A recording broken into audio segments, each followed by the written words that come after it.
देखिए, उसके बाद क्या होता है, बहुत लोग का ये समस्याएं ग्रुप में हम देख रहे हैं कि घूम रहा है कि जिनका डाउटफुल होगा। जैसे आपने जो सर्टिफिकेट डाला है, जो सर्टिफिकेट आपने जो डाला है वो हो सकता है किसी और का डाला गया होगा साइबर में, या कुछ मिस्टेक हो।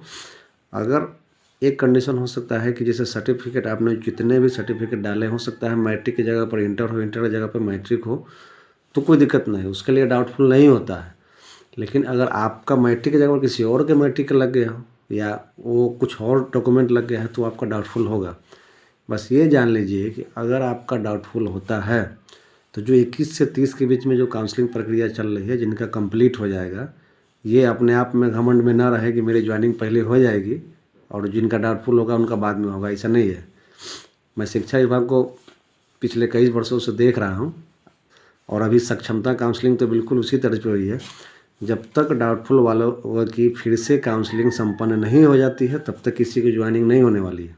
ठीक है, तो जिनका डाउटफुल हो जाता है उनकी यही दिक्कत हुआ कि उनको 2 बार जाना पड़ा, 2 बार जाना पड़ा, 2 गो डबल फाइल एक और लग गया, परेशानी हुई, इतना हुआ, और कोई बाल बाका नहीं हुआ।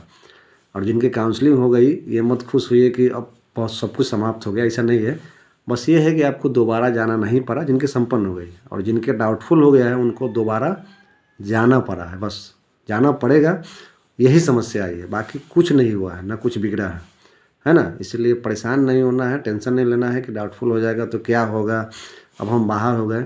अगर आप सही है, कहीं कोई त्रुटि नहीं है, तो किसी की हिम्मत नहीं कि आपको बाहर कर दे। ठीक है, अगर आप में कहीं ना कहीं कुछ त्रुटि है तो फिर ये बात अलग है। और ये रही बात काउंसलिंग प्रक्रिया की, तो काउंसलिंग प्रक्रिया बिल्कुल इसी सक्षमता के तर्ज पर होगी। और आप वहाँ जो प्रोसेस जो हम बताए हैं, बिल्कुल ईजी प्रोसेस है, कहीं से कोई दिक्कत नहीं है और किसी की आवश्यकता नहीं है, सिंपल वे में है बिल्कुल।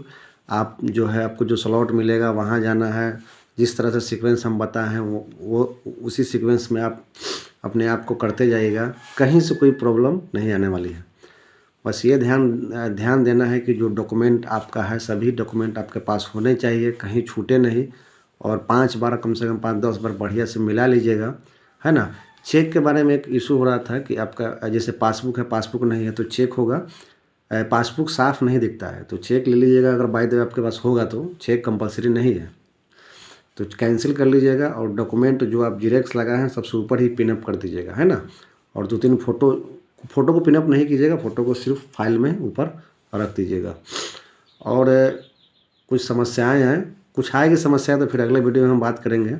तो आप इस चैनल से जुड़ सकते हैं, अभी बहुत सारी समस्याएं आएंगी और मैं अपना अनुभव भी बताऊंगा, और भी समस्याएं के बारे में चर्चा करेंगे, और बिल्कुल सटीक जानकारी आपको दी जाएगी, कोई इधर उधर की फालतू की बातें नहीं। और जो सही है, जो फैक्ट बातें हैं वो हम बताएंगे। और बहुत कुछ है आगे, और आगे और समस्या आएंगी तो उस पर हम बात करेंगे। और इस चैनल को सब्सक्राइब कीजिए और इस वीडियो को आप दूसरों तक शेयर कर दीजिए, ताकि लोगों को और भी जानकारी हो जाएगी। धन्यवाद।